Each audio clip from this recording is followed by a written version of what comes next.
go about it. Okay, so thank you guys. Welcome to the stream. I know it's been a little while since we've done one. Thank you for getting down and joining us. I just thought, it'd be a good time to chat to you guys and also kind of go over what's kind of really going on in the lore. And who better to do it with than Sandman of Terror?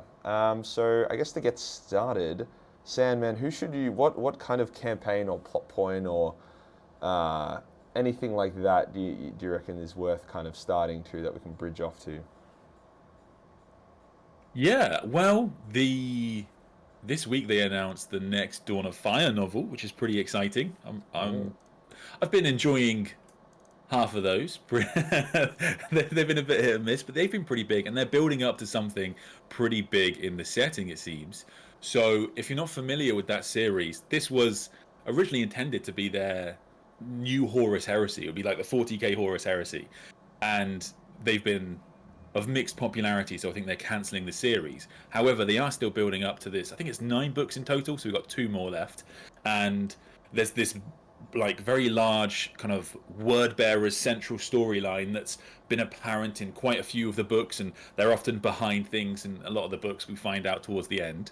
And this storyline is very closely connected, it seems, to the Star Child storyline, which has also now become a big thing again ever since the end of the Siege of Terror. So it appears that I'm going to guess that we are working towards the Star Child storyline really coming to fruition in 40k, and that is something we will see in the very near future. No, I like it. Yeah, the Style Child was always kind of grouped in with the whole, is it kind of canon, is it not canon, like all with the Exactly. Yeah. Sensei and the Illuminati, and everyone was like, I mean, it's cool, Yeah. but can we kind of give a shit about it? Because like, is it even worth giving a shit about? So it is cool how they've kind of gone, you know what? Nope, Star Child's fucking cool. Like, let's just send it. Yeah. I'd like to And thank. like it's Oh, sorry. sorry to cut you off. I just want to thank Dominic Smith for the 5. Fuck, I always could get confused between pounds and euros. Pounds for saying, why did the Emperor have loads of t-shirts? Because he created 20 Primarchs. Fuck, man, I don't get it. I don't know if I'm just old or something. Um, Yeah. I want to make a note that, yeah, if you guys have any questions and stuff, we'll try and get to them. I guess the only real way to guarantee it would be to do a super chat. Not that like you guys need to pay for it, but it's the only way I'll kind of really get my attention. But yeah, no, that sounds good because I haven't read the Dawn of Fire books. I guess I've just been crunching my way through the Horus Heresy and reading a few Caiaphas Cain books and a few others at the same time. And I don't know, I've kind of gone like I'm like, yeah, I'll get to it, but it's definitely not on my imminent list. But what's the newest one You know, called? Like Hand of Abaddon or something? yeah, that's one. Sea of Souls just came out. That was really good. I'm a big Chris Rate fan, so if you like 40k horror as well, that one is Mm. I think top tier. But yeah, they've been kind of all over the place. I think you share a lot. I think you're like a lot of people really in approaching that series because they wanted it to be like the Horus Heresy. But this is the thing when something like Deliverance Lost or Unremembered Empire comes out, everyone goes, "Oh my god!" Like I'm so excited to see what happens to Corvus Corax in the Heresy. But when Iron Throne comes out, you're like, "Who are these people? Why should I Mm. care?" So you just don't really get into the setting and like things like Wolf Time you thought would be massive, and they're just kind of this is yeah they were a bit all over the place. Mm. So yeah, that series was a bit of a mixture, but it's quite funny that you talk about the Sensei and stuff. I know you did a video on them recently, and you're exactly right. Like they were in this brand of Warhammer 40k lore of things that like people generally thought weren't canon, but it's not like Games Workshop releases a document every few years and says these things are no longer canon. Everything is canon until they kind of overwrite it at a later date.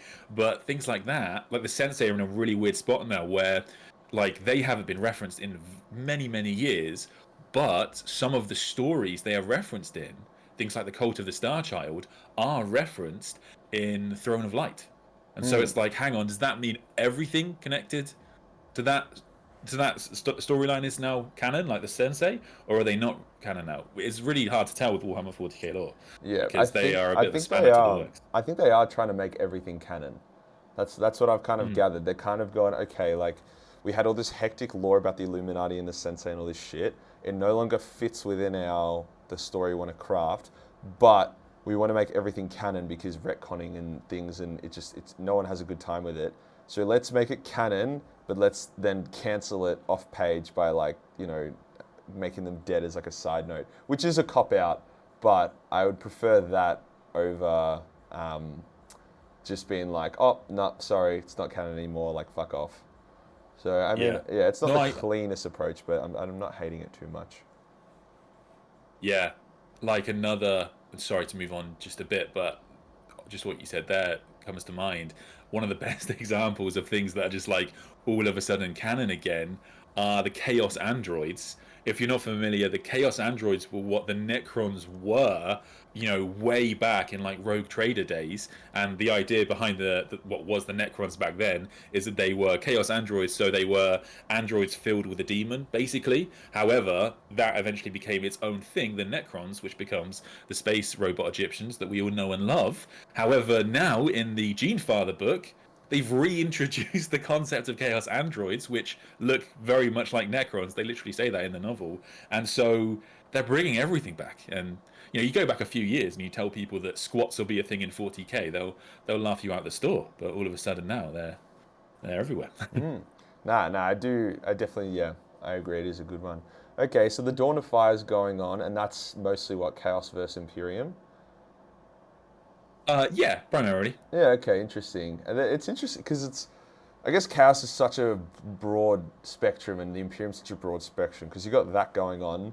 Then you had the Dark Angels fighting Vashtor, but then you had the Space Wolves fighting Magnus, but then you had like Angron fighting everyone. So you have kind of all these. It's hard to say like, oh, the Imperium's doing this and Chaos is doing this because they're all doing everything at the same time. Yes. So it is kind of hard to kind of pinpoint it exactly, but I guess that's the nature of it. I think this stream's already kind of been like oh shit, actually, there's a lot going on. The Autistic Goldfish, thanks for the $5. Out of these two Primarchs, who should be the next Loyalist to return? Rogel or Vulcan? Oh, what do you reckon, Sandman? Who would you like to see return next? So I would say Vulcan purely because he is the last true artisan of the Loyalist Primarchs that we know is alive. And one of the big plot points in 40k that maybe we'll talk more about later, I don't know, is the Golden Throne failing. And of everyone I can think of, he's probably one of the very few people who could actually fix the Golden Throne or stands a chance of fixing it. So I would probably say Vulcan is far more needed. Yeah, no, relevant for sure. Yeah, I don't know. I don't know how I'd feel about Rogel coming back. It doesn't. I guess there's not really like a slot for him right now, because you want each Yeah. Primarch to return to have kind of like a purpose behind it, or a kind of like the Lion has added this interesting dynamic. The Imperium needs him. Imperium Nihilist now has like its own hero, So just bring Rogel back to sit in Yeah. terror and build sandcastles probably wouldn't be the most impactful point of law. I feel like with Rogel, I feel like with Rogel Dawn. Sorry, the thing is that he's one of the lost Primarchs who we know the least about his disappearance. So things like the Iron Cage incident, like even that, it said that Perturabo sacrifices 500 Imperial Fist gene seeds. That's a very small number for a legion, and so I'm assuming that's from the 5th edition when legions and things were much smaller. So I think that a lot of this story is left to be written about, and the nature of the Black Crusade that takes Rogel Dawn. We know there's nothing about it. We don't know, is it anything to do with Abaddon? Is it entirely separate? Is this connected to what happened with Sigismund? The order that the Primarchs appear in has changed multiple times. So we just don't really know anything about his disappearance. So my guess is that they haven't figured out exactly what they're going to do with Rogel Dawn. But Vulcan, of course, we have the Beast Arises series where he does appear, and the nature of the relics of Vulcan is something we kind of have well established. Yeah, no, very nice. Yeah, it'll be interesting if Rogalidor ever comes back. But okay, so I guess maybe let's pivot slightly for a little while before we revisit the Imperium. Because do you know what the fuck the Eldar are up to? Because did it just kind of tank after the Inari plot, or is there still things going on there? Yeah, I mean, I think it's a bit of a catch-22. I'm sorry for Eldar fans because Oh, I I'm think an Games I'm an Eldar Workshop don't fan. I make. feel it. Yeah, I think Games Workshop don't focus on them more because they don't sell very well, and that's the reason the Inari storyline was cancelled. But they kind of don't sell very well because they don't get the attention and love I think that other factions get a lot of the time. Even the Tau, Phil Kelly pops out a new novel pretty consistently every few years, so Yeah, I don't know. I mean, they have been returning all of the Phoenix Lords, and Azurman will be the big one, who will be hopefully be in the near future. But yeah, there's Eldrad's been exiled. Yeah, it's kind of all over. I think the Inari plotline kind of hit a dead end, Mm. and it's narratively kind of stuck because the Inari want to get the final Crone sword so they can awaken Iniad, who can slay Slanesh, but the sword is in the Palace Mm. of Slanesh.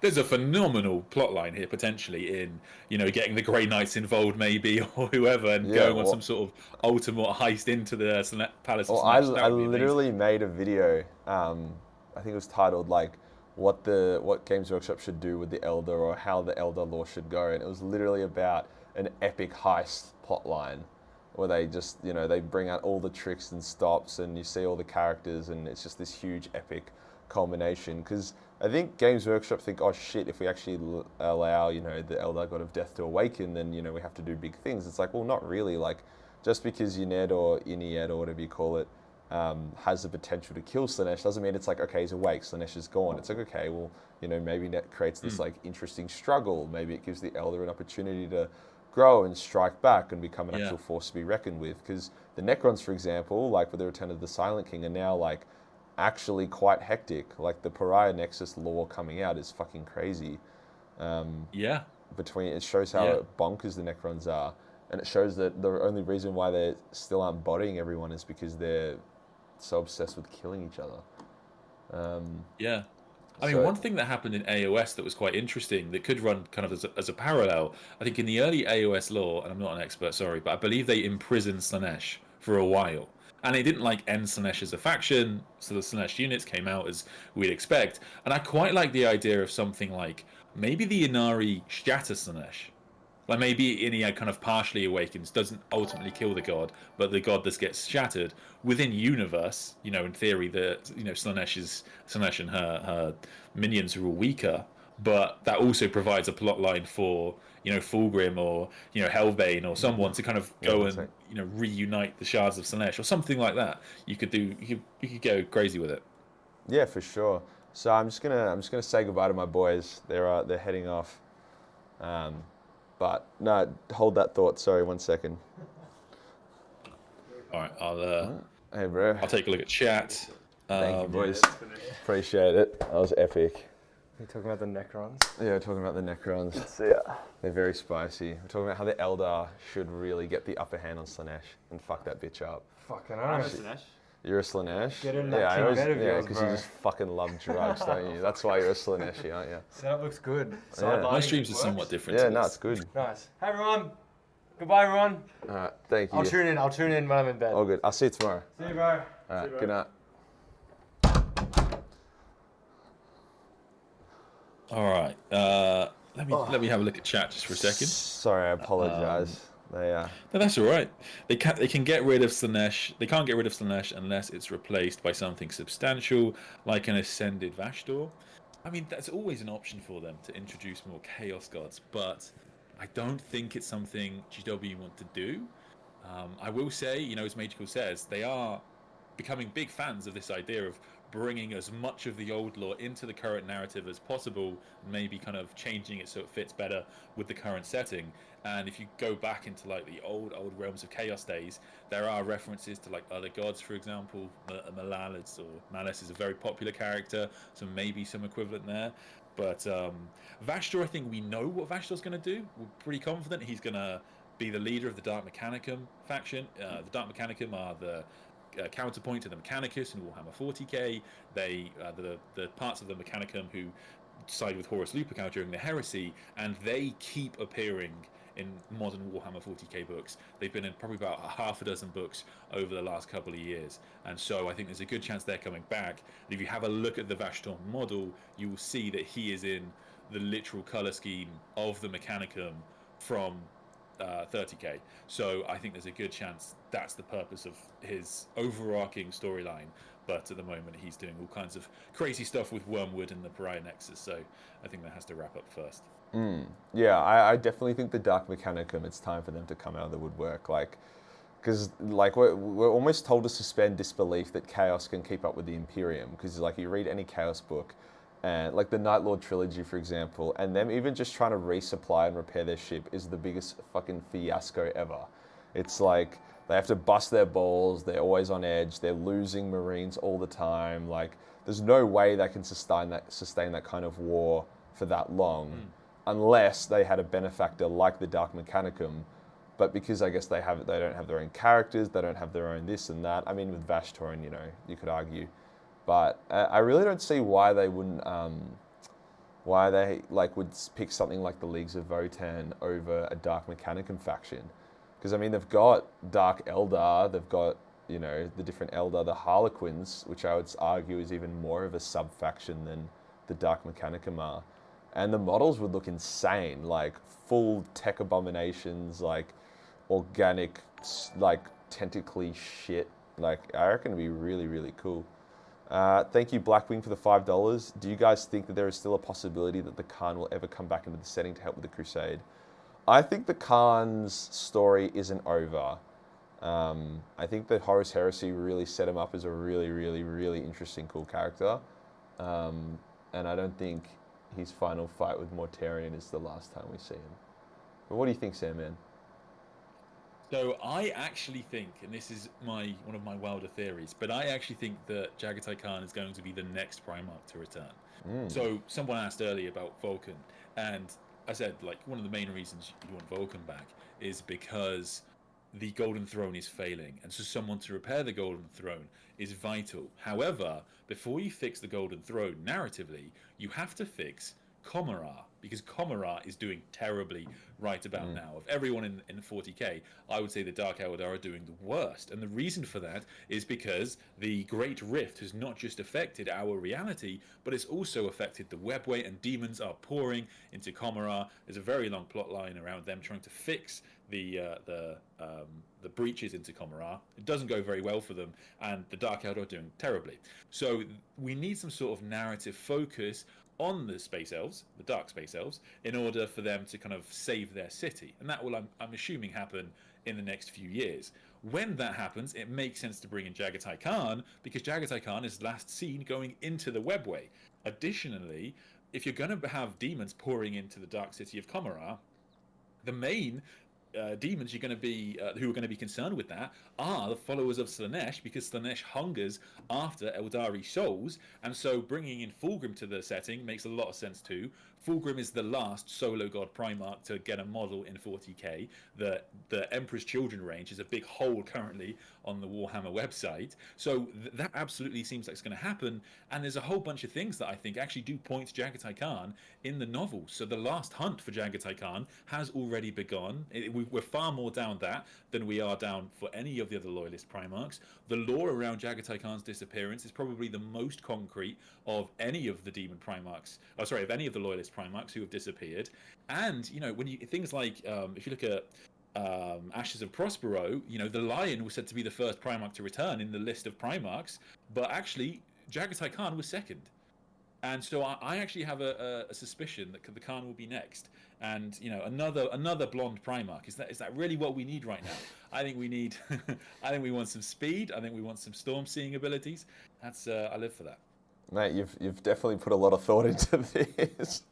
That came from the heart. No, I agree completely. I think that would be awesome. Yeah. I think it would be like a really left of center narrative focus. I think GW should have the balls to kind of pull away maybe just from like just Space Marine bolter gun fire death all the time and go, okay, like let's really put a lot of focus and time and effort into a nuanced side kind of faction and race, and use that, you know, in tandem with our main functionaries of the Primarchs returning and all that kind of stuff. But yeah, but don't always just have it like Space Marine versus Space Marine. But yeah, no, Fulgrim, because I mean, Fulgrim's return, although interesting though, like, do you reckon his recent release of his Forge World model, like, indicate that his, like, plastic model's kind of far off? Because I don't think they would release a Forge World resin model for Horus Heresy and then, like, a year or two later release a plastic model. I don't know. I feel like that So might have pushed it it back. totally makes sense that you would say that, and that is absolutely the way companies should operate. It would think, but the answer to that is no. We got the Resin Rebute Gilliman not long before we got the 40k Gilliman. They released a whole new box with the Deathwing Terminators like 6 months before redoing the entire range of Terminators. It like they Games Workshop are a little cheeky when it comes to these kind of things. It must be said. Mm. So yeah, I really wouldn't say that excludes Fulgrim from returning at all. Although, as you say, probably should do, Yeah, at least for a interesting. while. We'll see. I mean, I'm down either way. I like people like say, Yeah. "Oh, I don't like the Primarchs returning." Da da da. Da. I'm like, nah, fuck that. Make it noisy and make it fun. Yeah. Calvin, thank you for the $10, my friend. This is too noble bright for most 40k fans, but I'm a big fan of redemption of the traitor Primarchs. Like Perturabo could come back to repair the Golden Throne. Yeah, no, it's an interesting one because the idea of redemption is really interesting. Like, could a demon Primarch, have a fucking the chaosy stuff ripped out of their ass and been all good. And I guess in one of the more recent Plague War, I think that was the Godblight, the Emperor actually said that Mortarion could be redeemed if the Emperor gave enough fucks to do it. So I wonder if that's actually a genuine prospect. And I also wonder if you flip the coin, does that mean any of the Loyalist Primarchs returning could go traitor later down it, which obviously would really, I guess, ruffle some feathers as well. So I don't know if that will happen, but it's definitely fun to talk about. Yeah. No, absolutely. Yeah, Godblight. Yeah, it's a very good reference, and likewise, Conrad Kurz's Primarch novel. There's a reference to the idea that all the traitor Primarchs could be redeemed in some way. So yeah, it's on the cards. I just think it's probably more of an end game thing, but could happen. No, interesting. Thank you, Seeker, for the $5. Thanks for being the reason I jumped on the 40k bandwagon, MK. Probably the most fun I've ever had for it, learning about any world's lore. Oh, thank you, my friend. No, we try to keep it. We try to keep things fun. All right. Well, let's change gears for a second and let's talk about what the fuck the Tau are doing, because they're the ones that kind of go a bit unnoticed, but their lore's always fun. I mean, what is going on? I mean, last I heard, Farsight's back to leading the Farsight Enclaves after coming out of exile. Shadow Sunning. I don't know. Like, what do you know that they're up to? Yeah, sure. So both of them have had novels pretty recently. Well, Farsight has his campaign supplement, and he does very famously kind of fall to Khorne for like a little bit, and then he kind of reasserts himself.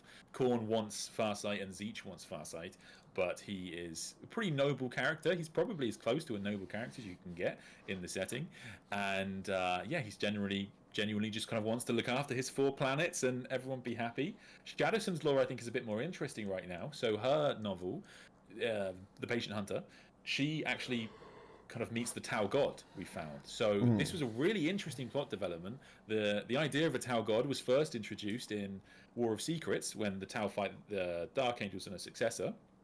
And it was kind of like a reference that we thought would never come up again. The Tau, there's this part where the 4th sphere of the Tau, there's a huge disaster and they're kind of lost in the warp, and they're rescued by a Tau god, or a god that is manifested because of the beliefs of the auxiliaries in the greater good. Because there's this weird thing where technically the Tau themselves, the Tau race, they can't manifest a god because their souls are so small the demons can't even see them in the warp. But the auxiliary races, especially things like the Nikazar, their beliefs have a much greater impact. They have larger souls.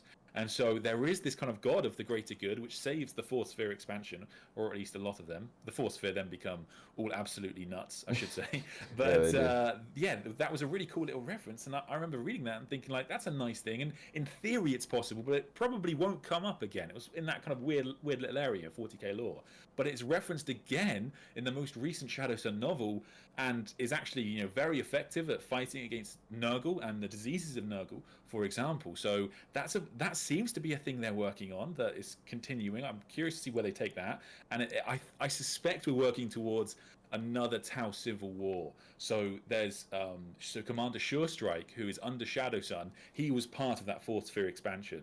Now the fourth sphere expansion, when they see this Tau god, they realize that the auxiliary forces created this, and so they basically become like uber racist, and they believe that everything that's not Tau is like, you know, creating horrible things. So they start killing, all the auxiliaries, and he seems to be very combative and wants the Tau. He can't officially come out with this position to the rest of the Tau Empire because he knows the ethereal caste wouldn't stand for it. But he ultimately wants the Empire to move in that direction of start exterminating the auxiliary races. And so it appears to be the case that, you know, Shadowsun and him are going to come to blows at some point. But yeah. Yeah, no, I think it's an interesting one because, yeah, it's like, I guess it's based on a misinterpretation of the greater good by the more solely races, which is considered an affront, which is why they're mad. But then again, if this god, that's an abomination, quote unquote, is actually helping them and then stop the armies of Nurgle from getting into the Startide Nexus and fucking shit up, then you kind of go, okay, well, you know, it definitely creates a conundrum for sure. We still have... Sorry, Valrak in the chat. Why are we not talking about Imperial Fists? What a shit stream. Well, what are the Imperial Fists doing, Sandman? They're building fucking sandcastles, aren't they? You'd know something about that. Yeah, I mean, the Phalanx is back up and running now. They're having a great time. They do appear in the Dawn of Fire series. Yeah, there's not too much going on with them right now. They keep losing chapter masters. It's embarrassing. True, I actually don't know who the Imperial Fist chapter master is right now. Yeah, that is embarrassing. Fuck. Must be tough. Okay. Sorry, Mark. Yeah, don't apologize to him. I should say as well, I will just say, because it's one of my favourite pieces of lawyers, Case, who is the third student at Pure Tide, he's still out and about, and one of the most fascinating Tau characters, so I hope we see more of him in the future. Yeah, I hope we just see more Tau lore in general. It's interesting to see, like, how they've gone from this kind of like a naive, hopeful, like classic sci-fi faction to these like really like, man, everyone sucks. We fucking hate it here. And they just progressively get more and more just like pissed off and annoyed at everyone. Okay, well, something that I guess seemed like it was going to be a massive thing for 10th edition, but has kind of, I don't know about fizzled out, but it doesn't seem to be, at least from where I'm sitting, a huge part as much as it should have been, is the Tyranids and their impact on the galaxy right now. So I was kind of expecting them to be the main focus of 10th edition, and maybe they are, but you know, from where I'm sitting, it does seem to be very chaos focused, very Necron focused. So what's going on with the Tyranids? Because Gilliman's on the way to fight the Necrons right now, isn't he? He's not even fighting the Nids. Yeah, it's a good point. I think in a way it's a good thing, because sometimes I worry that the Tyranid invasion might have overwhelmed all the other lore. I was actually like really pleasantly surprised that I promise I'll go back to serious in a sec, that the Pariah Nexus lore expanded as much as it did. When they said there was going to be a Pariah Nexus campaign supplement, I was like, oh, this will just be like a nod to the fact that stuff's still going on there, but a lot of stuff happens. But yeah, the Tyranids, I guess, you know, they have had a huge impact for like in terms of like the real impact for Terran citizens, the Imperial citizens, because they are probably the greatest threat to the galaxy right now. Terra is very actively under threat. There was the book Leviathan, which is the interesting part. One of the things that happens in it that's really cool is it appears that the Tyranids are actually quite hyper-focused on Gilliman. They are very aware of his existence, and they know that he's a huge threat to them, and so they're actually kind of spying on Gilliman. There's this reference to something called the Harbinger, which a lot of people think is like, you know, just like some sort of Norn emissary, but I suspect it's actually a new kind of Tyranid Titan that's able to spy on Gilliman from afar. We don't know how they do this, and so there is stuff like that going on, and the Tyranids are in reach of Terra. They could absolutely make it to Terra if things go badly for them. But I suspect the Custodes properly mobilizing will deal with most of the damage, especially with the Lord Solar, who they want to kind of build up to become kind of a new epic character. However, I will say, you know, the Lion is fighting against Tyranids in the new Dark Angel supplement, which is really cool, absolutely amazing scene. I'm actually probably going to get a video on that today, maybe.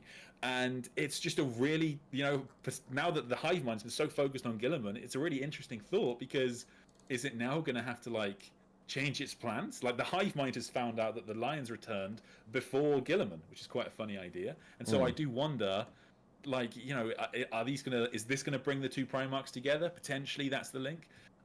We don't know. I think it would, yeah. Imagine you're the hive mind, you're like, holy shit, this new massive commander's causing huge There's issues. two of them. And now there's another one.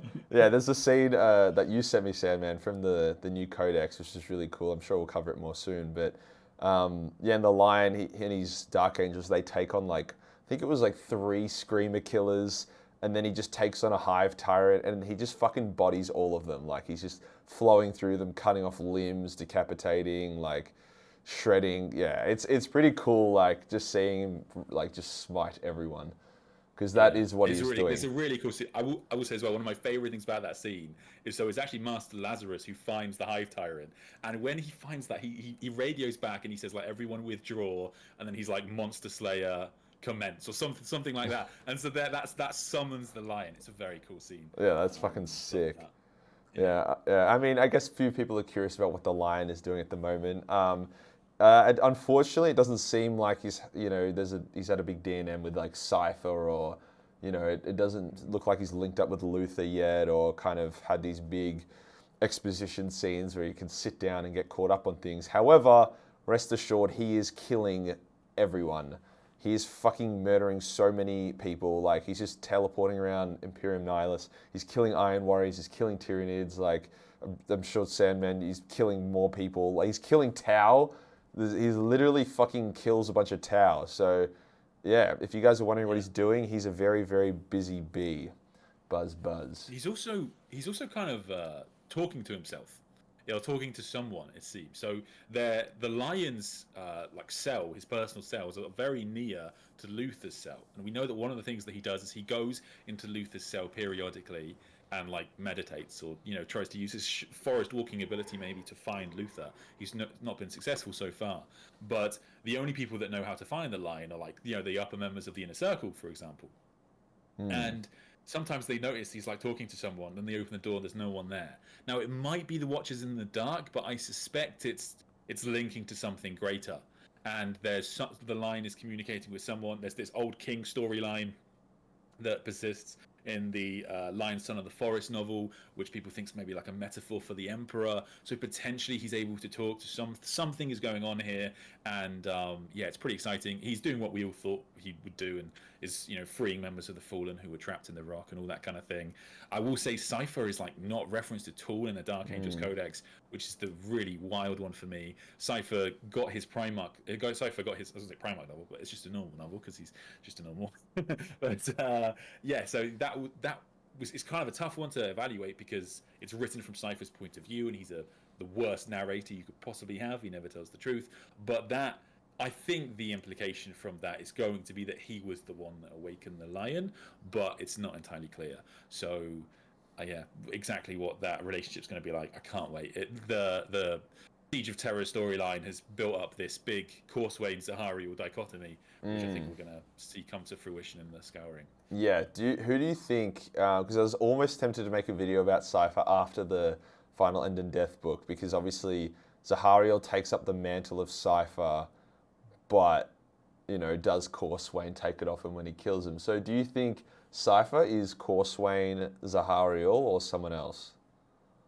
I think that it has to be Corswain. Like, well, it doesn't have to be, but I think it should be Corswain. It has the most narratively rewarding aspect to it. There is, like, the Corswain not being Cypher, or the fact that people don't think Corswain is Cypher, is actually very impressive if you think about it. Corswain in the Horus Heresy, in the Great Crusade, is this ridiculous character. And if you describe him as a character, you'd think he's so obviously Cypher. He is this incredible swordsman, incredibly loyal to the Lion.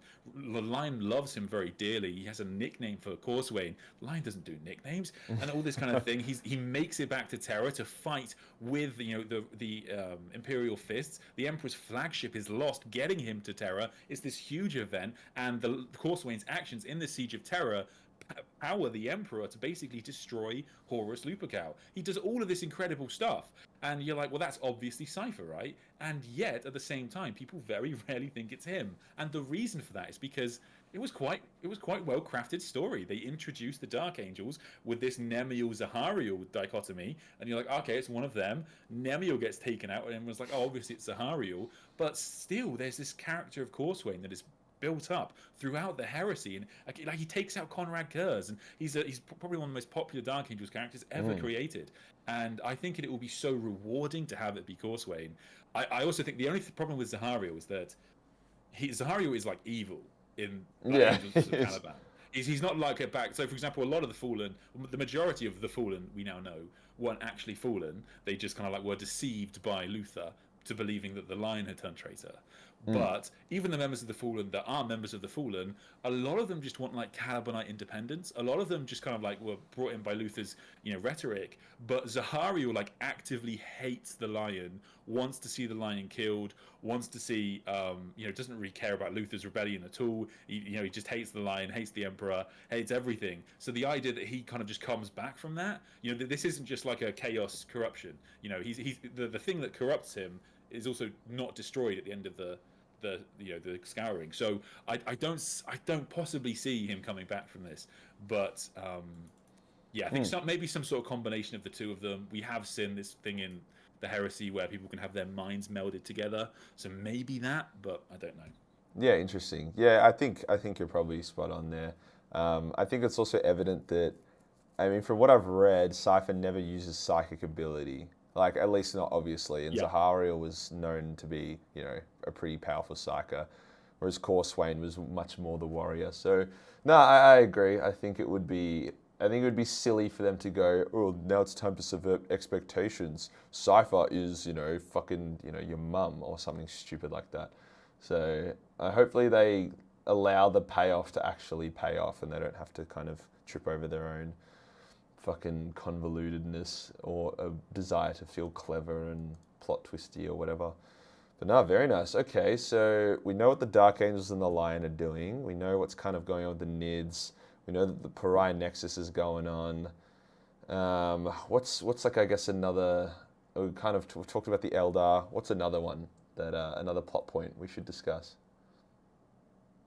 We can talk about the Golden Throne failing, because that is pretty important plot point, I would say. So has it been referenced? Has it been referenced again? Because I know it was referenced, and the Inquisition tried to do something heretical about it, but I haven't read much about it since. So it wasn't. So it's not really so much the Inquisition as the High Lords of Terror, and specifically Udi of Raskian, who was the Fabricator General of Mars. So the Fabricator General of Mars discovered that the Golden Throne has about 200 years left of it at the point of Guilliman returning to Terra, pretty much. And so that's not very long in 40k terms. And so he ran an analysis of which High Lords might support his action, and he ran that in that analysis, he brought in 2 more people. One of them dies, one of them backs out. And they bring in one Inquisitor who helps bring this homunculus to Terra. The homunculus escapes, causes absolute havoc, and then ends up being quote-unquote killed. But the Drukhari have this special device where when you're killed, the Drukhari can pluck souls out of like the warp before they reach Slanesh and put them back into a new body. So the homunculus dies, but it's reborn essentially.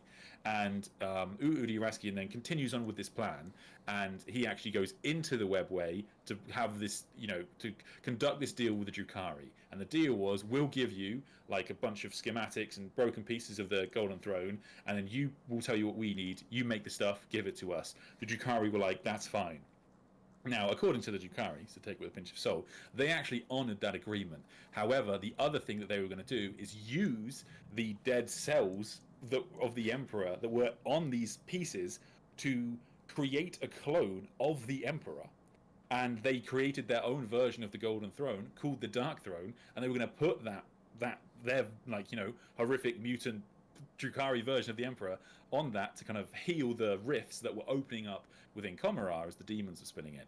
And sorry, I'm really rambling here. But the point is that plan all goes to kaput, because as soon as the custodians find out about this, led by Nevradaran, they destroy the casket that contains all the parts from the Golden Throne.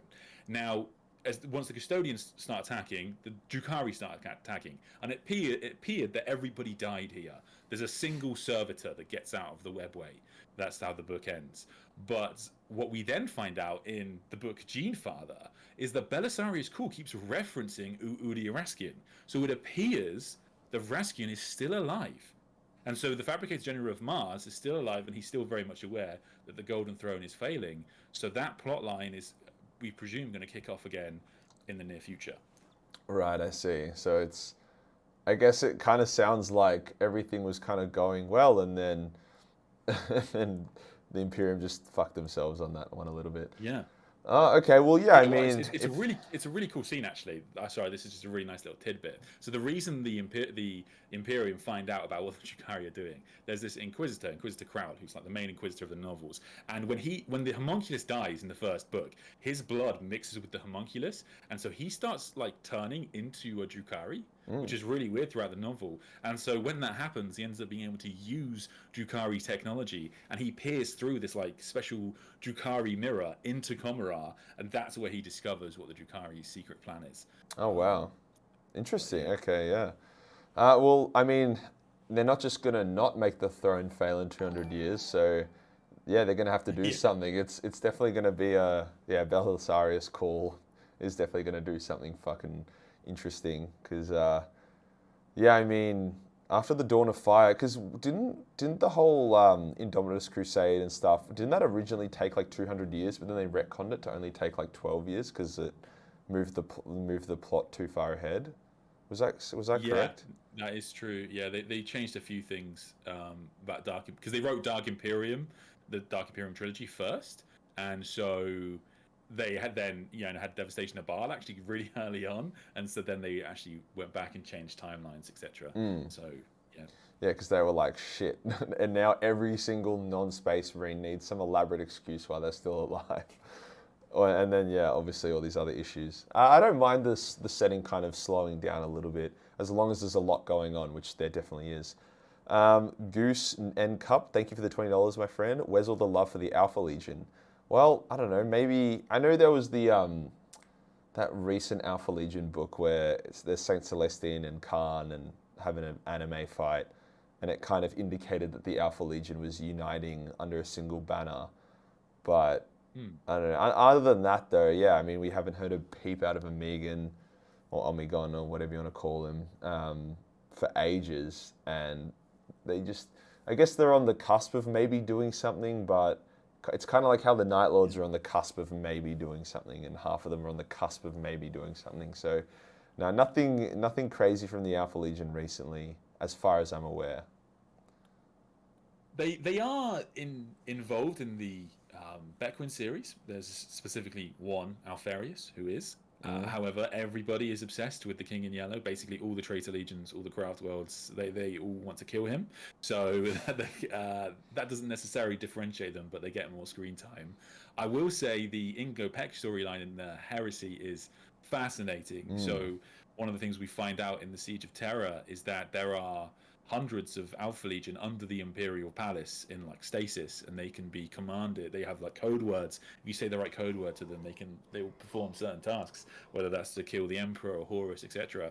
And the last we see of Ingo Peck is him after a fight against another one of the Alpha Legion who has like the alternate code word to him. He ends up being stuck under the Imperial Palace, and that's the last we see of him.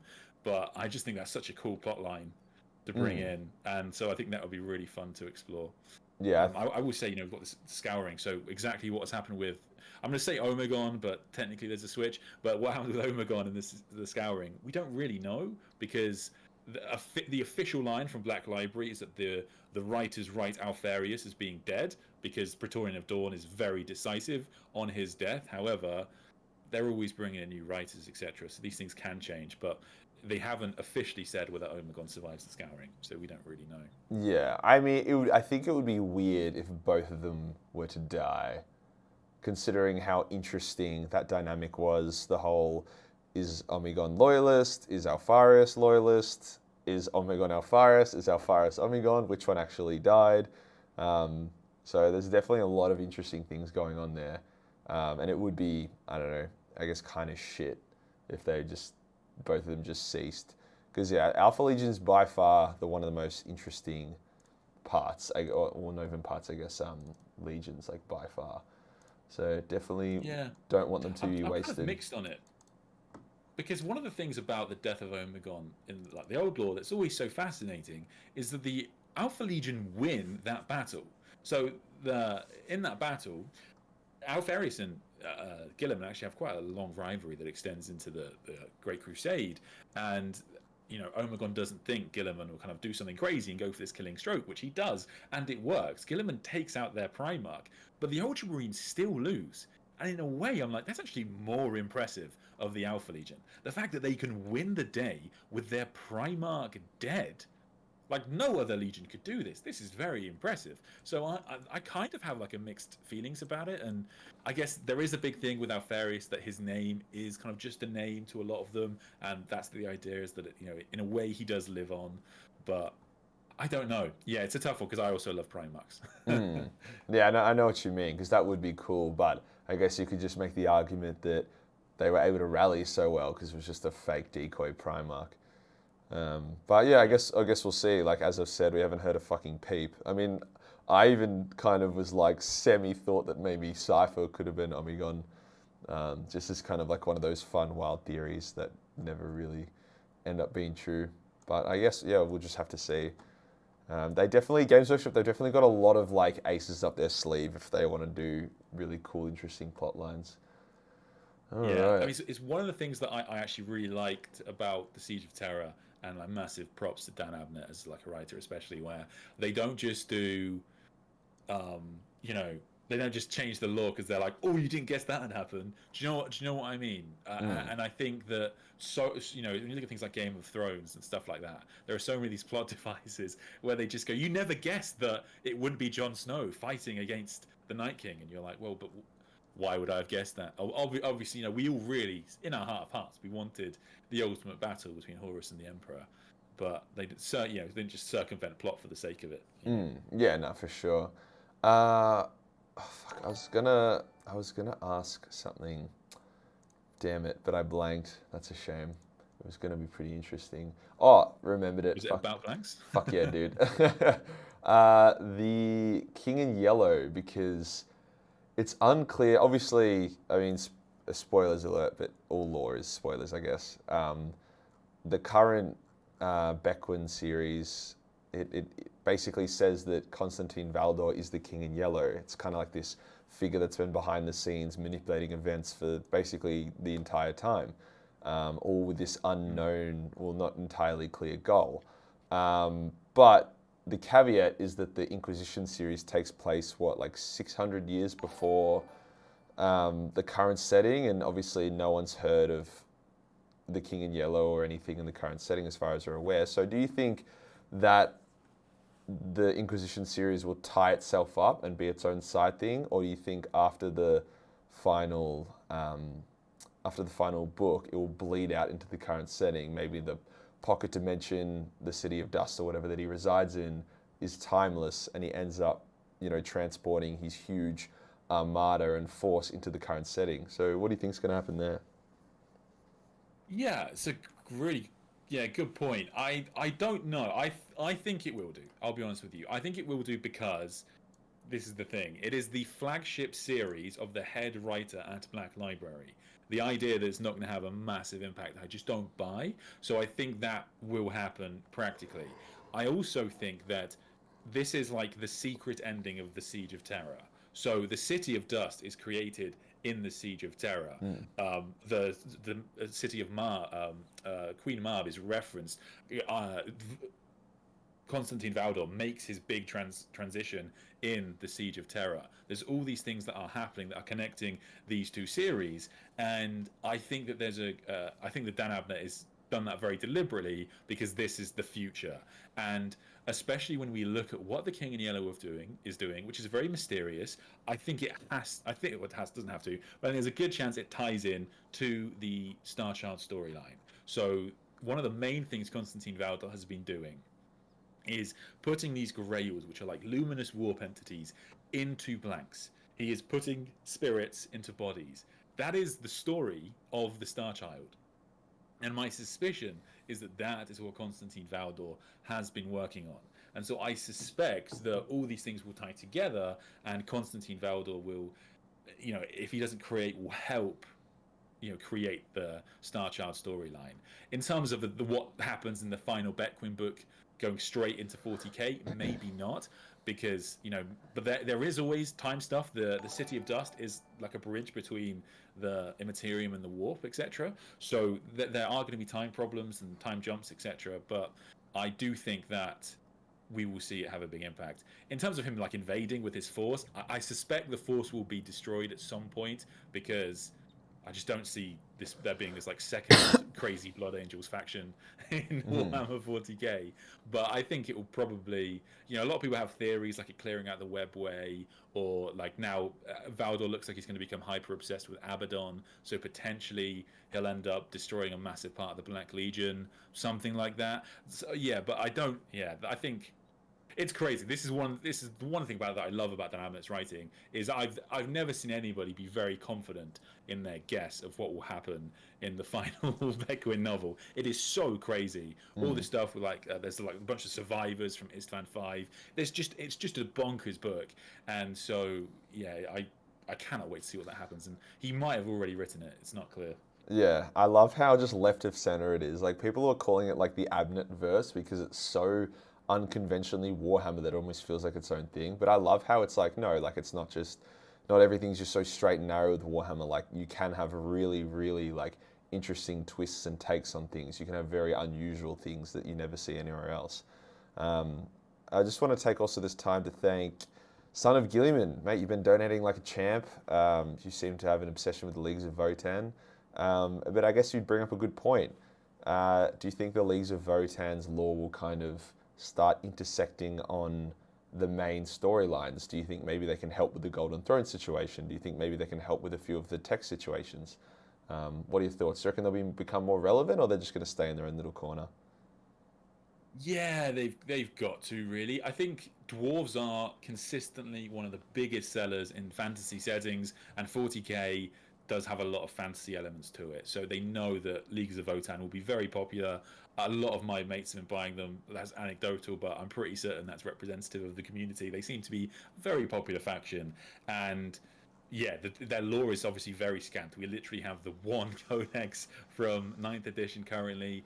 There are references to them being involved in the Horus Heresy. I'm assuming we'll get some sort of short stories explaining that connection at some point. But we finally have the first novel announced that will contain Leagues of Votann properly, which is going to be Hand of Abaddon.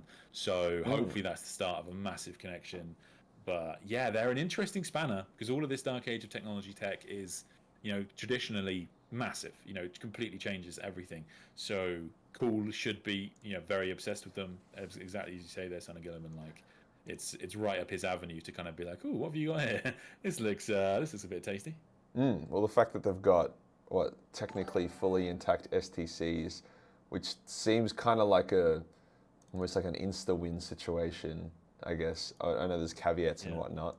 But hopefully they do get leverage, because I mean, they were very like, I remember like seeing on Reddit and stuff and the forums and stuff when they got announced. I was like, wait, what the fuck? Like, they're just completely out of left field. They've just brought the squats back and they've completely revamped them, made them like canon again, and now there's like this huge thing. And I was just like, oh, cool. I'm keen to see them actually make their mark, and I'm sure they will. Like, I guess if they're wrapping up the Dawn of Fire series pretty quick, they probably want to make it go out with a bang. It'll be interesting to see, I guess, how they use the current setting to kind of create bigger stakes or create more interesting plot lines and lore, kind of like the Horus Heresy. And I guess they'll just have to maybe, I know a lot of people are going to roll their eyes, but I mean, maybe it's just a matter of bringing back Primarchs and making them fuck each other up. Like, I don't know, like that kind of seems like what it is at the end of the day. But I guess if you were to make like a narrative choice, or if you were to kind of create your own storyline for the current setting that you think would be really engaging, what do you think you would do? What? Sorry, you mean for the Leagues of Votann specifically, No, or I generally? just no, just like generally. Like if you were like, okay, sales are down, we need to make a really interesting book Oh, series in the current setting. What would you like? Top broad strokes. What would you focus on? the Lion and Gilliman's, you know, reunion is the biggest thing ever. So I'm a big fan of Unremembered Empire as a novel, and I'd recommend everybody read it if you fancy it, because it's is where Gilliman and the Lion meet in the Heresy, and I suspect there'll be so many parallels with that novel. One of my favorite characters appears in that novel, Fafnir Brewblood, and his relationship with Gilliman and the Lion is so funny, and their reunion 40k I think will be wonderful. I want the Space Wolves to be there. I want like some sort of honor duel of the Lion versus Bjorn. This, it could be huge. I mean, Bjorn is, he's getting very cranky. He's very rude to Gilliman in um uh what's it called, Wolf Time. So like, and the last time he saw the lion stabbed his gene father. So it's like a massive, it's a, yeah, the idea that he's going to be very, angry towards the lion, I think makes a lot of sense. And I can't wait to see that plot line. It's going to be massive when that happens. And like, Unremembered Empire is written by Dan Abnett, and I think he probably did that specifically. The Lion and Gilliman's relationship, honestly, and this is maybe a bit of a controversial statement, but like, I think it's probably the most complex of all Primarch relationships. Like, in truth, we just don't get a lot on Primarch relationships. Even like Ferris and Fulgrim, obviously Ferris dies quite early on, and but in terms of like book conversations and complicated relationships, I think that the Lion and Gilliman are right up there, because they have this really extended backstory, and they have to learn a lot about each other, and they kind of end up as like good friends, but it's not actually all put away. So I think that them meeting, and I want it to parallel what happens in the Roman Empire, where the Dark Angels are all incredibly perfect, and then it's revealed that they're kind of flawed and secretly hiding the Night Haunter. I want the Dark Angels to come out this time, far more humble, and the Lion like breaks into a hug with Gilliman, and it's like a mirror to what happens in 30k. I think that would just, yeah, I mean, that novel will just pop off. It would be ridiculous. Yeah, no, 100%. Yeah, I think that's smart because it's realistic. It's not, and it doesn't have to focus on being interesting through high stakes. It can just focus on being interesting because it's just good lore. It's stuff people want to see. Because yeah, Unremembered Empire was like, it was obviously a fantastic book and it drove the plot forward, but it also wasn't like the big flashy, hectic storyline as far as I can remember. Like it didn't have like, it wasn't like when Sanguinius took out the Imperator Titan in Titan Death. Was it Titan Death? Yeah, it was Titan Death, wasn't it? Uh, Or yeah, yeah. yeah, He also takes out Titans in Siege. Yeah. yeah. But you know what I mean? It's not like Sanguinius is just like clapping cheeks and shit. It's like, okay, it's actually a lot of talking. It's a lot of exposition. It's a lot of politics. It's a lot of like, it's not the most big flashy thing ever, but it makes an Mm. impression as one of the most memorable because of those kind of interactions. Like, right, how do demigod brothers deal with each other, especially when those two demigod brothers are actually quite similar in a lot of ways, but they kind of go around a few things a little bit differently, and it's like they're both hiding things from each other, and they're both kind of getting mad at each other for hiding things, but they do it. Yeah, so no, it's very cool. So I'd definitely love to see that Oh, dynamic. one thing about that book that people always get really angry at whenever I mention it, but it is just true law, so I don't know what to tell you people. But like, in that novel, Gilliman actually says he looks up to the Lion more than he looks up to someone like Sanguinius. He says the only two Primarchs he's ever truly looked up to are Lionel Johnson and Horus Lupercal. So Hmm. that's their relationship at the start. Now, after that, the Lion is incredibly secretive, but in a lot of ways, this isn't new information for Gilliman. You have to remember, in the Heresy and Great Crusade, the Lion is ridiculously competent. By the time of his Primarch novel, it said the Lion has conquered more worlds than any two Primarchs put together, and the Dark Angels were the greatest legion. If it wasn't for the disasters of the Random campaigns, then it wouldn't have. The Dark Angels would still be the largest. However, they go through this huge storyline, but at the core of that, the Lion, Gilliman knows the Lion is this incredible figure and would be this massive asset to his crusades. So, and the Lion has also gone through this, the greatest humbling we've ever seen a Primarch go to, and he's a complete 180 to him in the Heresy and Great Crusade, where during the Great Crusade and early Heresy, the Lion's like, I'm just saying, once we sort this stuff out, someone's going to need to be War Master, and that should probably be me. In 40k, the Lion has no intention to lead. He rocks up to planets, and he's like, "I'll save you if you want me to, but I will not rule you." And like, yeah, I think Gilliman will be expecting the Lion to try and supplant him, but the Lion has no intention of doing that, and that is such a change from the Heresy. I love it. I love it so much. I don't think it's too fast on the horizon. I think it will be announced pretty soon, and then I think people will. Hopefully, if it's done well, which I mean, 40k books are generally done pretty well. I don't know. I know some people say they've got books they don't really like, and that books they like more, but I've never found them like. I don't know. Maybe I just don't read the shit ones, but I've never really read a shit 40k book. But no, yeah, I agree completely. I think that'd be really cool. Okay, so I mean that's the Leaguers of Votann. We've got Tau covered. What else? What else should we go over? Like, what else are people doing in the current setting? We've got Tyranids. I do think we're going to have a lot of stuff with the Blood Angels. There's a few Blood Angel storylines that are really interesting to me.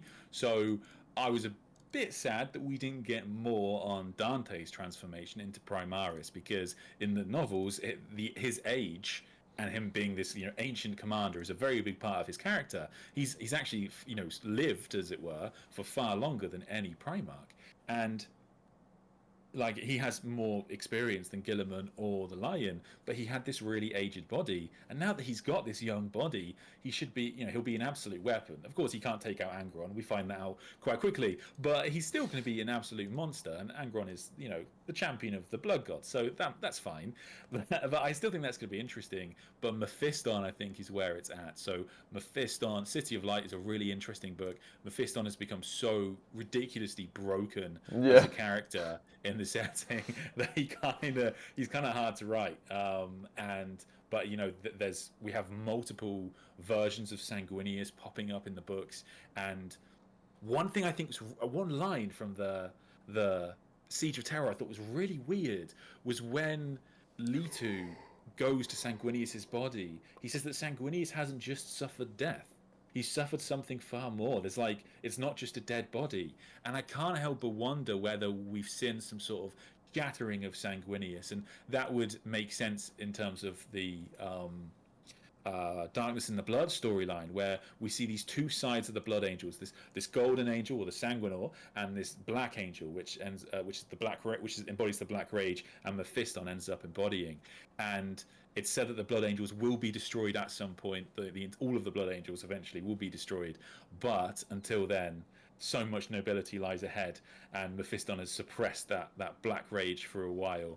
So yeah, I think they're building up to something big, and yeah, even Magnus is like kind of a bit surprised that Mephiston is as strong as he is. I definitely think, that Sanguinius was sharded in some way, because like the Sanguinor doesn't just become this like god tier being out of nowhere, and Mephiston doesn't become this god tier being out of nowhere. Like they're basically demi Primarchs. I mean, if you look at what they can do, like what Mephiston can do, and you kind of write it down, and you go, okay, Mephiston versus Gilliman in a 1v1, like Mephiston would fuck him up. Like if you're just writing down the thing on paper, I'm sure if it actually happened, Primarch hacks or whatever. But you're kind of looking at it, and you're like, Jesus Christ. So yeah, I've always kind of thought that if they did a fusion dance, they could probably bring some kind of fucked up version of Sanguinius back. I've found that. Sorry, you go. This weird figure called the Bloody Angel that's introduced in the novel, which looks exactly like Sanguinius, but says it's not Sanguinius. Sanguinius is dead. But so clearly there's some sort of other part of him in the warp, which it's very weird. Yeah, I'd say there's a few going around, because he's appeared to Dante a few times. So there's a bit of him in the Vengeful Spirit. yeah, there's a little sad one. The Black Legion. Yeah, they throw rocks at and shit. I don't know why that lore exists. Oh god. Yeah, no, interesting. Well, I mean, they're just kind of fighting. They're fighting the Nids in Imperium Nihilus at the moment. Still, is that kind of like what they're still doing? Yeah, he's still Lord Regent. He's rocking on. Yeah, because I know they had a fair bit of post devastation of Baal lore, like scattered throughout different medias and whatnot. Like I know Battle Sector, the game, kind of took place post Devastation of Baal, I think. So yeah, okay, that's cool. Well, I mean, and I guess last time we see Dante, I believe, was when he met the lion at the end of the Son of the Forest book. So yeah, I think he's. Well, Just... he's in the Arcs of Omen line as well. He's knocked out by. True. Yeah. No. Sorry. Yeah, you're right. That is. Yeah. Is that is he Primaris before or after that punch on with Angron? I'm not actually sure off the top of my head. It could be either. It'll probably be after. That will probably be how it happens. Yeah, he's caveat. Yeah. Well, I'd be interested to see Primaris Dante in action because the man's already such an absolute fucking. Yeah, exactly. Yeah, I think that would be really cool. I think there's really interesting story on there. Reminds me of that scene in like the Incredible Hulk with like Edward Norton, where they give the young Juice to the older commander who becomes Abomination. I'm like, that's how I view Dante now. He's this young man, but he's got like ancient knowledge within him, which is pretty badass. So I can't wait to do that. Yeah, I think. I guess in terms of, I guess we could just run through other Primarchs and stuff quickly. Yeah. So the Salamanders are kind of cracking on. So like in long time ago now, in 8th edition, it was said that the Vulcan he can actually see the next relic of Vulcan across into Imperium Nihilus. So he's in theory going to go and get that, and that's been a long time coming. We do know the Salamanders are operating in Imperium Nihilus right now.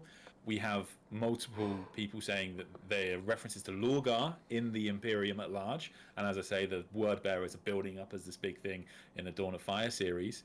And one of my favorite ones is in the final Siege of Terror book, we finally get some sort of indication as to why Perturabo became a demon prince, and he's starting to become obsessed, it seems, with this idea of forging himself into the perfect weapon. So that's what he's going to try and do, which sounds epic. So I'm all for that. Yeah, I think Games Workshop kind of writ themselves, not into a corner, but they made Perturabo this anti-chaos, sensible, kind of almost likable traitor Primarch, but the lore said that he was a demon, and everyone was like, well, man, that's shit lore. Like, doesn't match his character at all. So I think they are kind of okay, no, he is a demon Primarch, and now we're going to like make it make sense. Which is fine. Like, I'm all happy for them to go back and give things more context or make things sound better or whatever without just having to be like, all right, fuck it, let's just retcon. Yeah, you were saying Lorgar. Do you reckon the return of Lorgar would also herald the return of Corvus Corax? I don't think so, because that fight in Shadows of the Past between Corvus and Lorgar, I believe the writer has clarified that it takes place in like 32K, the 32nd millennium, something like that. So, in theory, Lorgar is somehow escaped Corvus. Well, he escaped Corvus at that point, but he's somehow continued to escape Corvus, and yeah, Corvus is still in the Eye of Terror. So I guess it is a really interesting question. What has happened to Corvus Corax? But yeah, no, I don't know. It's a really good question. I don't think so. But maybe is the answer. That's a terrible answer, isn't it? Yeah, it depends. Yeah, I mean, guess that's 40K. Yeah, I mean, yeah, it's hard to know because, like, I guess there's always the argument to be made that they've just been playing hide and seek for a while, which is Lorgar's been out of the setting, but he probably also has been meditating on things. It would be interesting to see Lorgar come back because he was such an interesting character, like early on in the Heresy. You know, the first Heretic's considered one of the best Horus Heresy books. And he's kind of like the architect of it all, in a way. But then I guess later in the Heresy and post-Heresy, he just kind of becomes this mustache-twirling villain that, kind of loses a bit of his pizzazz. So I'm wondering if they can bring him back and make him interesting, make him engaging. And yeah, we'll see. Yeah. Well, what's interesting about Lorgar and Perturabo, I think, is that their legions kind of like them. So like the Iron Warriors do officially, they're the lines that they kind of see Perturabo as having saved them from the tyranny of the Emperor, and the Word Bearers, they're relatively split because Lorgar and Corferon are kind of split, but they're kind of unified in a legion sense, and so Lorgar has actually got like a legion to command, which is quite interesting. So I just someone asked about Araman, which reminded me to say, like, yeah, Araman. I'm quite excited to see what he does. That could be a way to bring the Eldar back in because he is quite obsessed with the Inari. Because in the Gathering Storm series, yes, the Gathering Storm series, he sees Ivrain have this ability to control death, and she actually resurrects two Rubric Marines, and so Araman has actually discovered that the answer he seeks is within the Inari. So potentially that's how we see the Inari come back in. Yeah, I think that's it's interesting that they kind of did the Yanari plotline and they're like, oh, this is shit, and then tanked it, and then they release like all these awesome new Eldar models, and it's like, well, man, like, Yeah. obviously, like, I bought all of them. I'm an Eldar player. That's what most of my army's made of. So I'm hoping that the probably the Eldar sales uptick because suddenly, our models don't look like absolute dog shit anymore. Might make Games Workshop be like, oh, okay, like, maybe there is a bit of a pulse here if we actually put a bit of effort into it. I mean, I'm sure that I would be curious to know what's going on behind the scenes, like if they've already mapped out the next 5-10 years of lore, like if there's all this, I don't know. I would find it very fascinating. Yeah, that could be fascinating actually. Yeah, also makes me think actually of one book.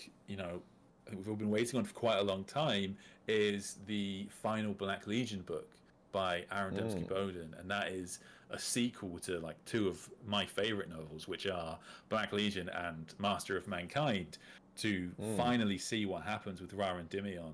There is so much about Abaddon to this day that is so mysterious. We know that he will besiege Comarar at some point. We know that Magnus the Red will be forced to bow to Iskandar Kaon. And we know that once Abaddon finds Draknien, everything changes. We just still don't know exactly what the capabilities are that Abaddon has once he gets Draknien. So I can't wait to see what they do with this. And yeah, that is probably one of the books I'm most excited for. I just think everything got derailed by the Siege of Terra being the big focus. Yeah. Well, my little headcanon conspiracy theory is that Ra Endymion deliberately gives Draknien to Abaddon in the sword form and lets him take it because he knows that Abaddon will keep him trapped in the sword. And if he's trapped in the sword, like, because the Draknien that was unleashed completely and was free to roam was like a fucking terrorist. Like, in Master of Mankind, it was obscene. Like, it was able to possess a fucking Titan, and then it possessed the Archimandrite, and then it was possessing everyone, and they couldn't kill it. And even the Emperor couldn't kill it. But then as soon as it got turned into a sword, it was like, oh, okay, that's actually not too bad. So I guess my theory is maybe Ra, due to like the webway and the sword and whatever, just kind of like is able to perceive a future or perceive things and be like, okay, like I'm going to give this sword to Abaddon, and this is the best case scenario that will eventually end in, victory or whatever.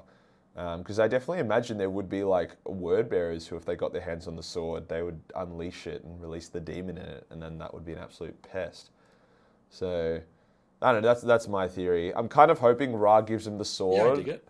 And then while Abaddon's kind of like, I don't know, maybe seizuring and shit holding the sword, Ra just goes outside and fucking kills all of his mates. And then just dies in the process. And then it's just Abaddon by himself, like, okay. I'm sure the writer will make it sound more eloquent than that, but... Yeah. Yeah, no, I'm curious. Yeah. Sorry, other plot points. Sorry, I'm moving on. Sorry, it just pops into my head. Like, one of the books I would really recommend people read, actually, if they want to read about modern 40k plot lines, is Genefather. Because Genefather talks about, I would say, probably 4 pretty major plot points. So the first one is, when it comes to Black Legion, Abaddon gifts Fabius Bile with this bland of Epimetheus, who was one of the first Grey Knights, who have a very kind of unique gene seed. And in exchange, he wants Fabius Bile to create like a new brand of Space Marine. So like weirdly, Primaris Chaos Space Marines. The idea actually precedes Space Marines by Primaris Space Marines by quite a bit. And Fabius Bile kind of gets another gland from Alpha Primus in the book Genefather, and with this material, he's going to be able to complete the work of Abaddon. It's said at the end of the book. So some new type of Chaos Space Marine is coming on the horizon. Fabrice Bile also has this storyline with his new men, which are now kind of perfected. He's kind of gone beyond everything the Emperor wanted from his point of view, and has kind of perfected his works. The Dark Mechanicum are becoming a thing again in Genefather with the Chaos Android, and it's said in the end of that novel that someone is going to come back, and this is from Servants of the Dark Mechanicum. So my suspicion is Kelbor Hal is coming into Warhammer 40k. I think we'll see him die in the Scouring maybe, and they'll resurrect him into 40k. And then the final thing is, and this storyline is mad, there's this council that occurs in the novel, and it's like a trial of Belisarius Cawl. They say it's not a trial, but we know in 40k when they say it's not a trial, it is a trial. And Belisarius Cawl has come up with this plan to basically travel back to the war in heaven. And so at some point, that's going to happen. And yeah, whether we see old ones, whether we see, Catan in like their true form, there's going to be some crazy plot points around that. I think, yeah, Games Workshop, they're definitely buttering everything up. I do love, like, the books that come a little bit out of nowhere, like Genefather, and then the Infinite and Divine. Like, they're not these big built-up ones or anything, but they come out and they drop a bunch of, like, dope lore and then they leave, and I'm like, fuck yeah, dude. Like, yeah. Huge fan of that. No, for sure. I know what you mean. Yeah, very nice. Okay, that's good. So I guess Genefather, what you're saying is like a really an up-to-date snapshot of what a lot of potential things going on there. And I think it's probably designed to be that, because I don't think you have to have read the Fabius Bile stuff. For example, like things like the Fulgrim clone are kind of mentioned, but mainly it's like a failure of Fabius Bile's previously. So it's not like a current thing you need to kind of know about, if that makes sense. Which I know will disappoint a lot of people because they love that storyline, but I don't think it's coming back. So. Yeah, because I heard that the author who did that, I can't remember his name exactly. Joshua Reynolds, I think. I think he's moved on actually, and I think in an interview, one of the other writers said that as a rule of thumb, if a writer has introduced a unique concept for their own storyline, they won't just like take it. And then with him moving on, I don't know. I feel like it's probably going to end up being abandoned. But look, in the same vein, like Games Workshop loves money, and if there's definitely a money bag to be made from a Loyalist clone Fulgrim, which I think could be pretty fucking cool, then I think they'll definitely go for it. Thank you, Fullback, for the 100 knock. Yo, are there some oversight of the timeline with all the M41 books? In which do they happen when? I cannot get my head around which stories before or after, etc. Yeah, that is very confusing because I guess, I mean, the main, I guess, restart of the current setting was Guilliman's resurrection, but I definitely appreciate the fact that then there's also the Great Rift opens, which just happens before it. Then there's the Plague Wars, but then there's the Indomitus Crusade, then there's like Dark Imperium, then there's like, the Dawn of Fire books, and then there's like the Devastation of Baal, and then, the Lions come back, and is this happening at the same time? Is this happening one after the other? So I personally can't nail it out all for you. You'd probably know more as you would read more. But I would say like a basic sequence of events would be Guilliman comes back, then there's the Indomitus Crusade, which was massive and kind of involves the devastation of Baal. Then the Indomitus Crusade kind of ends because Guilliman has to do the Plague Wars and fight Mortarion. And that ends. And then now there's the Pariah Nexus, which Guilliman is on his way to sort out. And while that happened, the Lion is woken up in Imperium Nihilus. And there was also other plot lines, such as what happened with Vashtor and the Arcs of Omen and stuff. I don't know. Was that correct, Sam? I think I was just kind of winging it there. Yeah, I think that's about right. I can't. Yeah, no, I'm just trying to remember which comes first, Devastation of Baal or Plague Wars. The Plague Wars. I think you got it. Yeah, I think you're right there. But yeah, I think that's about right. Exactly when the Lion wakes up, I guess, is still not entirely clear, because Yeah, like it's not like dates are given in the novel, so you just don't really know how long the lion's actually been out and about. And yeah, but I guess he runs into Dante, and Dante had already met Mm. Gilliman by that point. So I think you're pretty much spot on. Yeah, I don't know. I think it's. I think with that kind of stuff, like obviously chronological like knowledge is all cool and stuff, but I wouldn't let the kind of exact order of events kind of, you know, take up too much concern or I, focus. yeah, yeah. No, I think that's basically because that's the weird thing is that they wrote Dark Imperium, but then they're like, oh, that happens at the end of the Indomitus Crusade, and now we're gonna write a load of books about the Indomitus Crusade, which is a bit strange. Yeah, But it's clear they didn't really know what they wanted to do. yeah, Like the minor retcons of timelines, and they kind of were like, okay, fuck, like this is it. This is like the relaunch of the setting. Like everything's happening. It's all exciting. And then I think they just kind of got a bit too excited, and now they're yeah. kind of And dialing it back. I think we kind of struggle a bit because they build up things to be huge and then they kind of fizzle out.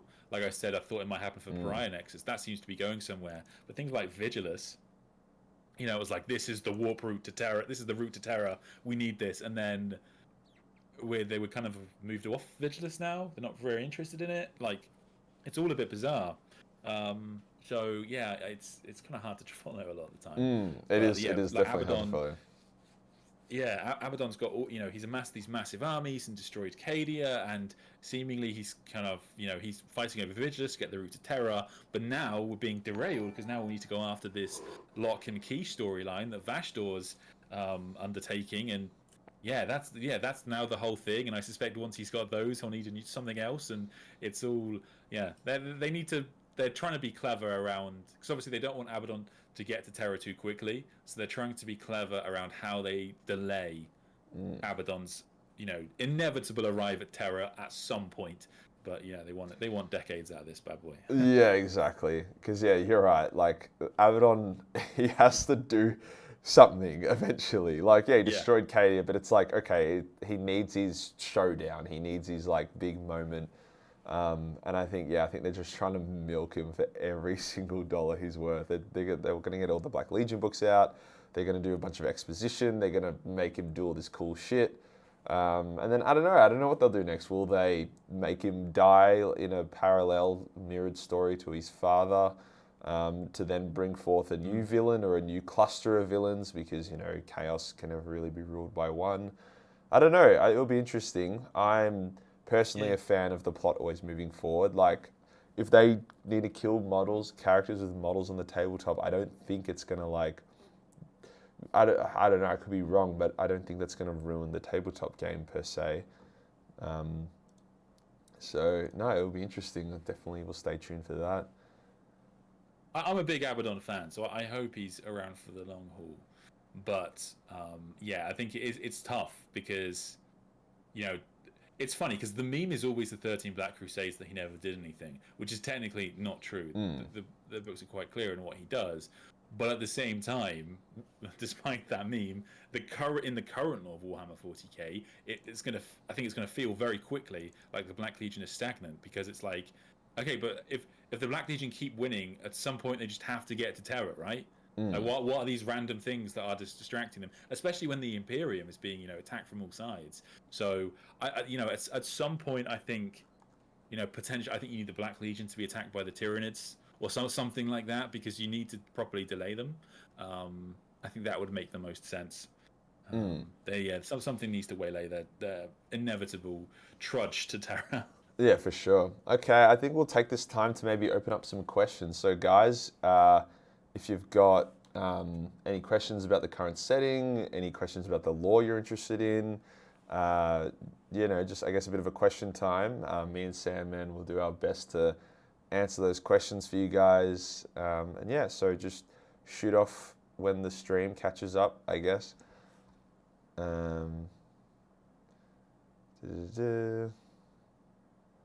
Major Killer, do you think Gaz is going to hunt Angron? Well, Sandman, do we even know if Angron was the one that killed Yarrick? Because I thought that was just a meme. So it is kind of a meme, but I think Yarick is probably going to be alive. He's such a popular character. I think they'll bring him back. There is like a skull on his model that looks like Yarick, so I think it's where the meme came from. And there's a picture of his, but then there's a picture of his skull in the novel, in the codex.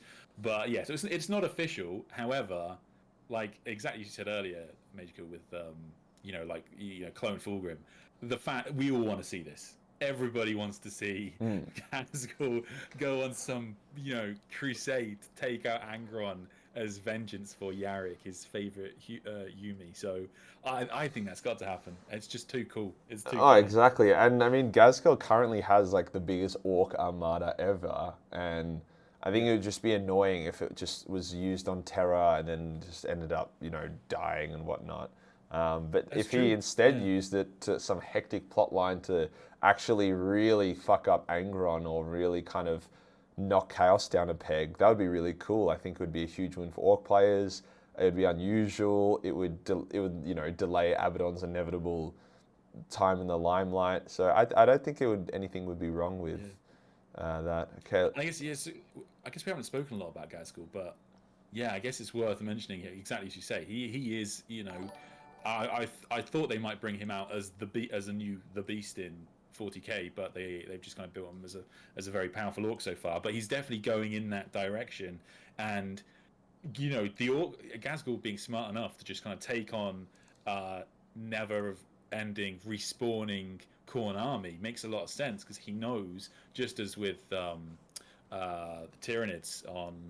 Forgotten the name of the system now, but yeah, just as with the Tyranids, this will just make the orc stronger and stronger. So if he wants to build up his war, this is how you do it. Take on the forces of Khorne. Yeah, 100%. Okay, let's look through these questions. Major Guild, do you think Corvus will come back by 11th edition?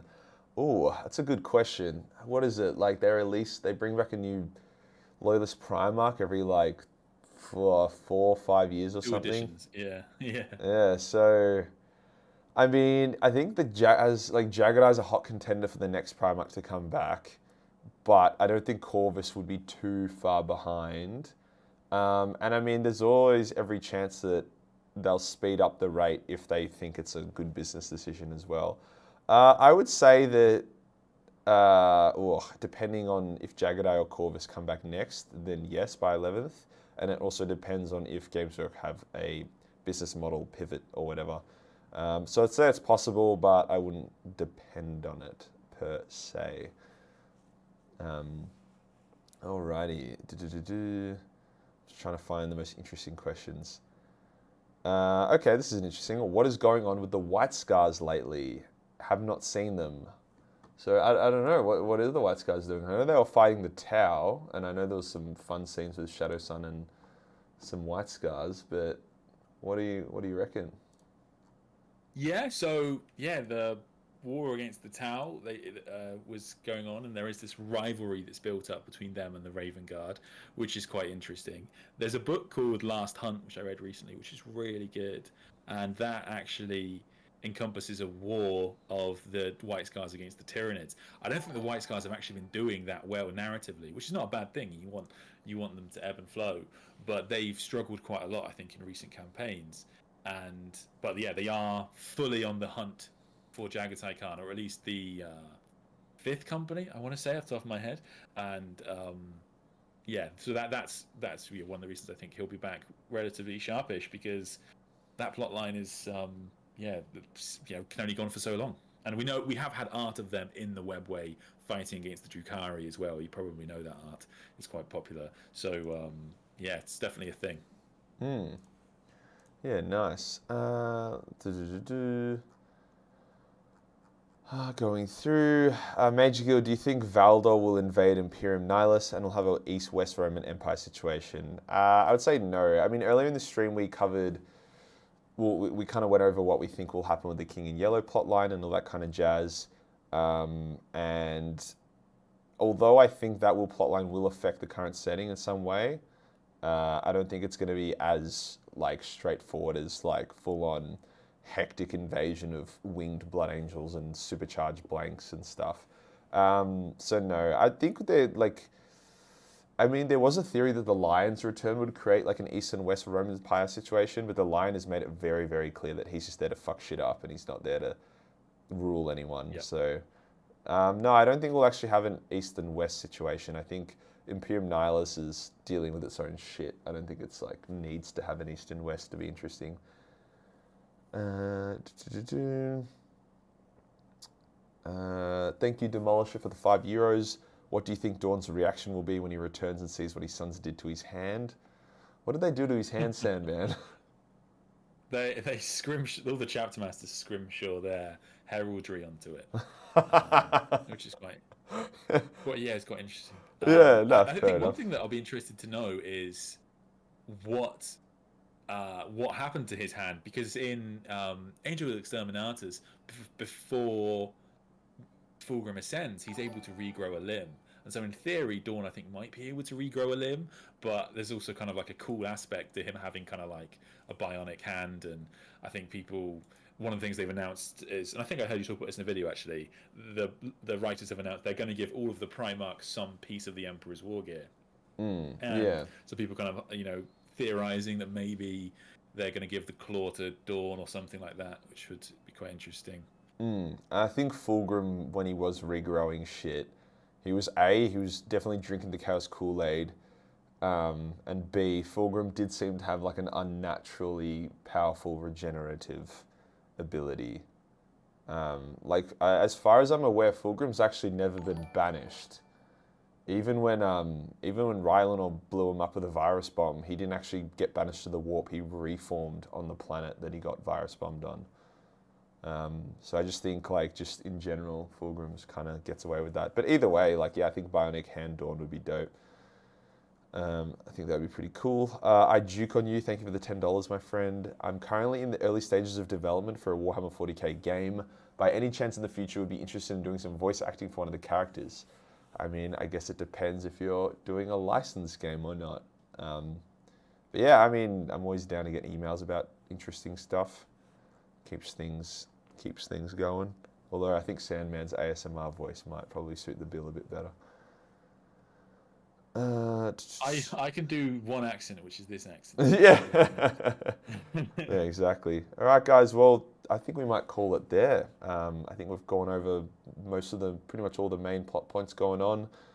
Some interesting theory crafting, answered some questions, and it is 2 a.m. here, which is, always fun. Good thing it's Saturday tomorrow. But massive thank you to Sandman for taking time out, having a chat on this. It's always good to kind of nerd out on this kind of stuff with someone that's extremely knowledgeable. So no, I really appreciate you coming on, man. Oh no, thanks for having me. I mean, I said to you before, I saw your video the other week where you were talking about what Reddit says about you and all that kind of thing, which you're braver than I am looking at what Reddit says about you. But the one thing people always say about you, man, consistently, is that you get so many people into the community, and I get that comment kind of all the time. So I'm always grateful to you for that. No, I appreciate it, man. All right, guys, enjoy your days, enjoy your nights, or enjoy whatever you want to do. Peace.